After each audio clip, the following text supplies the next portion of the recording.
Oi, gente, tudo bem? Hoje eu tô aqui para responder uma pergunta do Tiago e ele tá em dúvida, tá num momento assim da vida dele que ele comia carne e depois parou de comer carne vermelha, não me lembro direito da história. Mas a dúvida é com relação a isso, essa questão de se tornar vegetariano ou, enfim, vegano, seja lá o que for, né? Eu posso contar um pouquinho assim da minha experiência com relação a essa questão do vegetarianismo, né? Então, não sei há quanto tempo atrás, nem faz tanto tempo assim, talvez há uns 4 anos atrás, 5, não me lembro direito, eu decidi um dia que eu não ia mais comer carne, porque eu já comia muito pouca carne e aí eu falei, bom, agora é só parar mesmo de vez, né? E eu fiquei durante, assim, não sei dizer quanto tempo também, eu não tenho muito essa questão de, sabe, de marcar datas e de me lembrar exatamente, enfim, das datas. Mas eu justamente não comia carne de jeito nenhum, de forma alguma. Toda vez que eu via uma carne, eu me lembrava, né, do animal e me compadecia daquilo, da morte daquele animal para comer a carne, né? E aí, de fato, assim, comer carne era muito pesado. E o que aconteceu assim com o passar do tempo é que eu percebi que não é que eu tinha vontade de comer carne, mas às vezes eu estava numa situação, por exemplo, de ser convidada para comer na casa de um amigo e quando chega lá só tem um prato com carne e aí era só aquilo que tinha para comer, né? Bem recentemente eu passei por isso também. Tinha uma torta de frango e era a única coisa, não tinha uma salada, não tinha um pão, era só uma torta de frango. E, e aí, aquela postura de não como carne de forma alguma trazia certo sofrimento no sentido de sacrifício, sabe? De constrangimento, de falar, ah, eu não vou comer, desculpa, eu não como carne, aquela questão. E tem dois lados, né? Tem um ponto de que você pode firmar um ponto no sentido da minha individualidade, de que eu posso dizer, olha, eu não como carne, problema de quem não entender isso. E por outro lado também essa questão de se fixar em um conceito, em um autoconceito, né? Então quanto mais a gente se fixa num autoconceito, no sentido de que eu sou vegetariana, aquilo virou um peso, virou uma parede, uma limitação que eu coloco para mim mesma, que aí eu não me permito me mover além dessa parede, eu vou além disso, né? E tudo isso tem a ver com o quê? Porque no fundo, todos nós queremos nos salvar. E todos nós estamos aqui na Terra nos sentindo órfãos de um pai que no fundo é só amor. E aí nessa tentativa de voltar para esse pai, de conseguir, né, esse amor, porque a gente não sabe o que é amor gratuito, incondicional. A gente não sabe o que é isso, porque o que a gente chama de amor é totalmente condicional.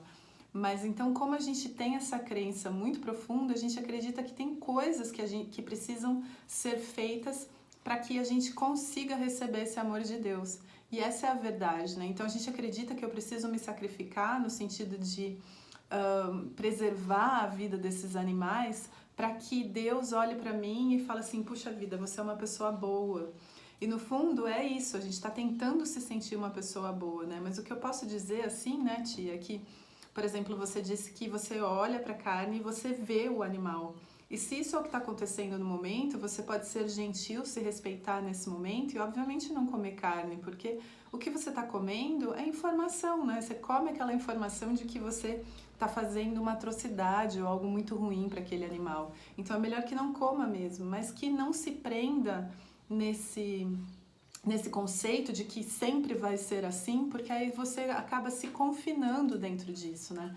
E assim, o meu conselho para tudo, não só para essa questão da carne, é avaliar as coisas conforme elas chegam, sabe? Assim, nessa dança mesmo da vida.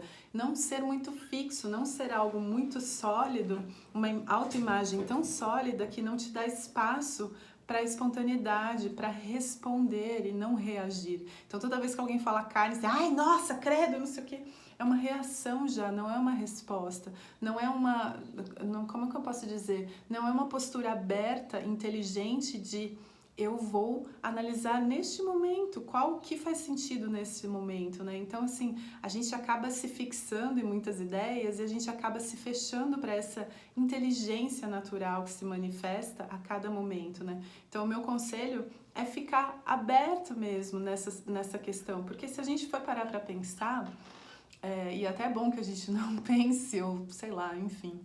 Mas até, né, os vegetais que chegam na nossa mesa, que chegam ao supermercado, que, né, o arroz, o feijão, a gente não sabe em que condições eles foram plantados, em que condições foram colhidos, quais são as condições de trabalho daquelas pessoas que trabalham para produzir aquele alimento.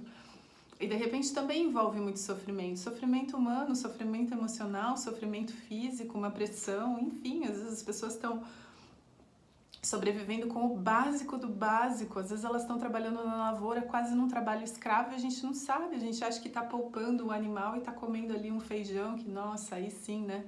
Então, eu acho que um exercício assim, muito legal de uma palestra que eu assisti, aliás, bem recentemente, do Gustavo Gitt, que eu adoro, que ele estava explicando um conceito de que... ele sempre fala muito da questão da compaixão, né? Então, de que quando você entra em qualquer lugar ou qualquer coisa que você faça, que você se lembre que para que fosse possível que você fizesse aquilo, foi necessária a generosidade de muitos e muitos seres. Então, muitos seres estavam envolvidos naquele trabalho, né? Então, qualquer coisa que você pega, né? Eu tô com um joguinho aqui na mão. Então, existiu essa ideia na cabeça do Criador, né, do criador do jogo, que recebeu uma inspiração, criou esse jogo, concebeu, alguém precisou, sabe, desenhar essa arte, pensar, criar, colocar ela, né, assim, materializar essa arte, aí alguém precisou produzir esse papel para que ele pudesse ser feito dessa maneira. Tem uma cola aqui, né, na caixinha, para que a caixinha ficasse ali fechadinha, tem um dadinho ali, ou seja, muitas pessoas estão envolvidas para que eu pudesse ter esse jogo na mão. Então ele fala para você sempre se lembrar de todo, assim, num processo de gratidão e perceber que a sua própria vida é resultado de muitos atos de generosidade de muitas pessoas estiveram envolvidas, muitas vidas estiveram envolvidas naquele processo, né? Então, no caso específico mais da carne, obviamente tem assim uma ligação muito forte com a morte de um animal, né, de um sacrifício, mas no fundo, se a gente olhar à nossa volta, tem muitas pessoas aí sofrendo no processo de dor, né? E o que o Gustavo fala, que eu acho que é muito legal, ele fala que a gente deve começar a praticar assim como é que fala? A compaixão e praticar a bondade de uma maneira autônoma. Anônima, desculpa. De uma maneira anônima. Então, em que sentido? Vamos supor, ele fala assim, ó, você pega, põe dinheiro na carteira de alguém que você sabe que está precisando. Ela não vai saber que é você, mas aí a pessoa recebe aquilo, você sente muito prazer. Sem que isso seja ligado ao seu ser pessoal. Ou seja, sabe, pra gente tirar essa ideia de que a gente tem uma conta, sabe, sendo creditada com relação aos nossos bons atos e aos nossos maus atos. Então, como se tivesse uma balança sempre sendo contabilizado para que a gente seja salvo ou não, porque essa é a nossa ilusão. E é por isso que a gente faz o que a gente faz, né? E quando a gente faz um ato de bondade anônimo, sem que a pessoa precise saber que fomos nós, né? Então, ele dá vários exemplos e agora eu não vou me lembrar muito, mas, por exemplo, sei lá, você vê uma pessoa na rua que está passando necessidade, você vai lá, deixa uma sacola de roupa, ela não precisa saber que foi você nesse sentido, né? E aí, e o que ele fala é não só de doar coisas, mas, de repente, de se doar ali, é para que a gente seja um elemento, um ponto que esteja com um objetivo muito forte de diminuir o sofrimento no mundo. E aí isso também serve pra gente também, né? Então, se essa história da carne te gera sofrimento em qualquer medida, né? É um ensinar e aprender. Então, você tá se ensinando a você mesmo que é através do sacrifício que as coisas são realizadas. Então, eu acho que tudo pode ser muito leve nesse sentido, né? E você pode ir respondendo de momento a momento, sem se fixar muito num autoconceito que se torna sólido e por sua vez então muito pesado. Tá legal? Super, super obrigada pela atenção de vocês. Até o próximo vídeo. Namastê!